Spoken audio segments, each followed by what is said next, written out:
Good evening. My name is Nora Asi. I thank you very much. That was very courageous of you to speak tonight. I want to ask two questions in one.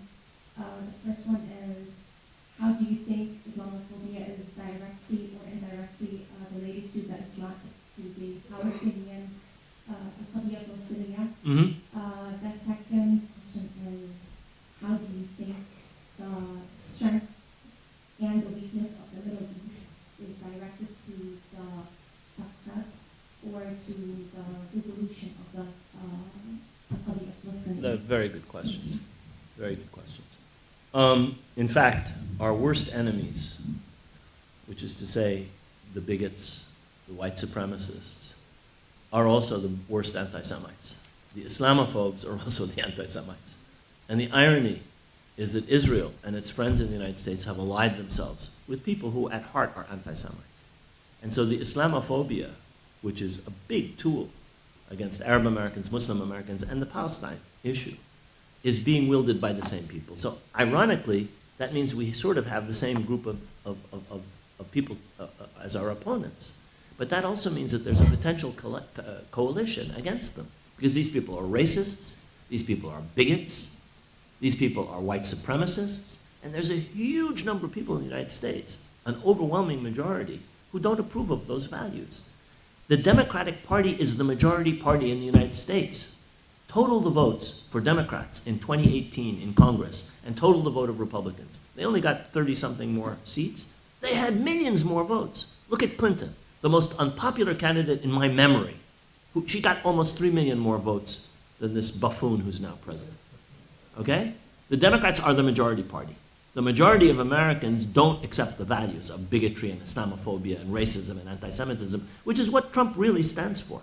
And it's also what Israel is mobilizing.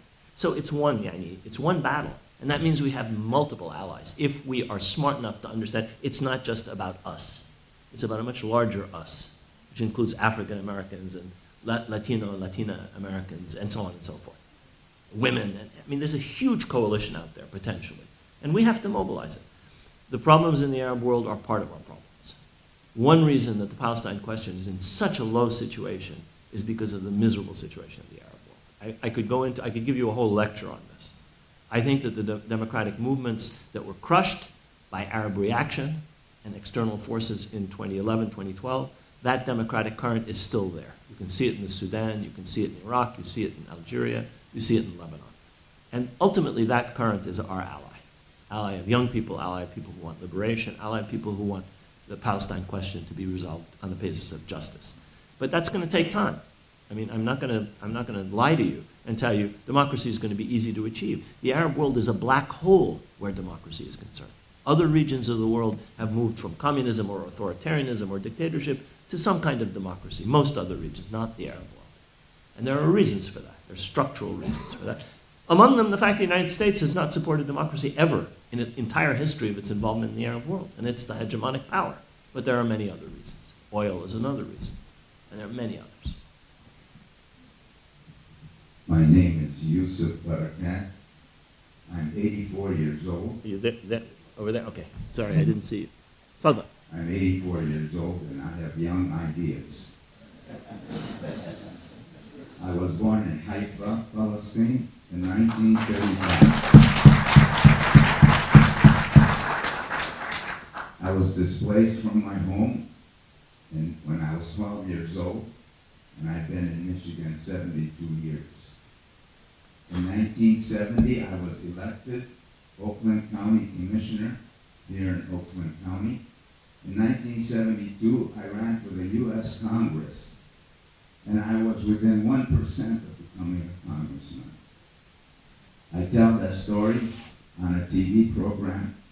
If you care to look up yusuf.org, YUSIF.org, you'll see my story about if I had become a congressman back in 1972, I could have run for president instead of Obama. So I want to tell you that there is a hope that we have for Palestine. My concern is what are we going to do about the way that Palestine right now is divided. Is there a chance that instead of the two-state solution, that we can come back to a one-state solution and have, instead of Palestine or Israel, we can have the Holy Land? The main thing is to open. There will never be peace in the world till there's peace in the Holy Land. We can call it the Holy Land, but we need a one-state solution where all people can live together. Thank you. I'm not going to say anything. That speaks for itself. A question? Hi, sorry. Can't see. My name is Sophia Farah, and I wanted to ask you, I saw you talking in Chile about one of your talks and this and that were amazing, thank you. I just wanted to ask you if you see any role of Palestinian diaspora outside the United States, Yeah. the power that the U.S. Right. has. We have big diaspora in other Latin American I know. countries, and I wanted to ask you what you thought about that. I think that Palestinian diasporas everywhere have a big role to play. Chile more than many, because the Palestinian population of Chile is hundreds of thousands of people. I don't know the exact number. I'm told 500,000. I think that's probably exaggeration, but it's huge. More people from Beit Jala and Beit Sahur and Beit Lahem are in Chile, I think, than in Palestine. Many more. It's a huge community, and I think, and it's influential in Chile. But I think that as Palestinian Chileans and Palestinian Brazilians and Arabs from those countries organize, they can have influence the way that I think Arab Americans and Palestinian Americans can have influence in this country. And I think that historically the Palestinian people who live outside of Palestine, Palestinians, have always been important in the Palestinian national movement. And that's true of every national liberation movement in history. The Irish got support from outside. The South Africans got support from their own people outside, and that has to be true of the Palestinians. It's an important element in any national liberation movement. And we have to mobilize those things, and it has to be done from within the community. Somebody's not going to come from Palestine Central and tell you what to do. You in Dearborn, or you in Valparaiso, or you in Santiago or Viña, you have to do it. The people in Brazil and the people in Guatemala have to do it themselves, and it can be done. It's important, I think. Good evening, AlKhaldi. Thank you for this evening. We've had a great time. I'm enjoying the book so far. Ah, My name is fantastic. Ahmed. Let me sign it for you after. It's at home. We'll figure that out. You mentioned the attacks on campus activism. You talked about the slowing activism that we've seen. Right. You also touched a bit on the repression and about with the executive orders. How do we protect and uplift our student activists on campuses and across the country with this coming wave of repression that we're experiencing? Okay, the first thing you got to do is lawyer up, okay? They have hot and cold running lawyers behind the campaign against us, and they now have the legal Office of Legal Counsel and the Department of Education. You cannot deal with this without lawyers, and that means students have to get in touch with Palestine Legal and get legal advice. You have to be careful. I mean, I argued that this campaign ultimately will come up against the First Amendment. But the First Amendment is, when we get to court. Before then, there are many traps, and you have to avoid those traps. Now, I praise students for their activism and their enthusiasm and their unbridled energy, but they have to listen to themselves, and they have to talk in ways that are within the boundaries of the law. There are anti-discrimination laws. There are things you mustn't say, or you can get into trouble. I'm not telling anybody to restrain their freedom of speech. But I'm saying we are under attack, we are under surveillance. It means you have to know your rights, but you have to also know the limits of the law. It's essential to do that. If you don't do that and you get in trouble, then Allah Sa'ad, Palestine Legal. That means they have to pull you out of a hole that you've put yourself into. And I mean, I happen to know Palestine Legal intimately because my daughter founded it and is running it. And I see the problems on our campus and on Barnard and other New York area campuses. And I'm not blaming the students, but you have to be ultra careful, and you have to be ultra smart, super smart. There's a beautiful video on YouTube of students at Harvard who walk out when an Israeli comes to speak, And they're law students, so they checked on the rules at Harvard. You can't do this, you can't do that. They were careful that every single thing they did was within the rules. So they couldn't do to them what they've done to so many students. That's a hard thing to say to a 19 or 20-year-old, to lawyer up and to pay attention to the rules, but you've got to do it. It's much more effective, and it means they can't bring us down. And it means that you will ultimately be successful much more quickly.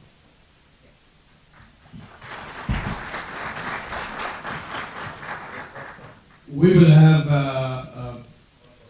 10 more minutes for Yeah, questions. it's fine with me.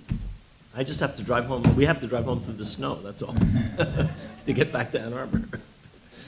Hey, Professor Khalidi over here. My name is Ahmed Zahid over here. Ahmed. Hi, how are كيفك you? حبيبي؟ أهلين, سلامات عمي. سلامات. الله يخليك. I have to call you Ahmed. I love your hummus Thank you video. very much. Yeah. Thank you so much. Israeli hummus video. Yeah, thank you. That's really good. I have to call you Ahmed because I went to school with Dima, and for those of you just mentioned it quickly, but of course Dima Khalidi, Professor Rachid's daughter, started Palestine Legal, so give her money. Yes. She needs money, and donate money to her. I know all of you have money. I saw the cars in the parking lot, so please give her money. Well, give Palestine legal money. It's Give Palestine Legal money. It's a we- 501c3. That's right, so we don't break any laws. I want you to build a little bit more on the political activism that you talked about. So our presidential primary here is on March 10th. I'm very proud to be a national surrogate for a presidential candidate named Bernie Sanders. So, Ammo Bernie, please. Ammo Bernie. Yes, I'm لو سمحت. no problem. And we do have some in our community who sometimes think that, voting doesn't matter, or that we shouldn't get involved in these things, or that, nothing changes when we do. But you seem to stress it very strongly. Sorry, don't mean to interrupt your phone call. It's okay, sir. Go ahead.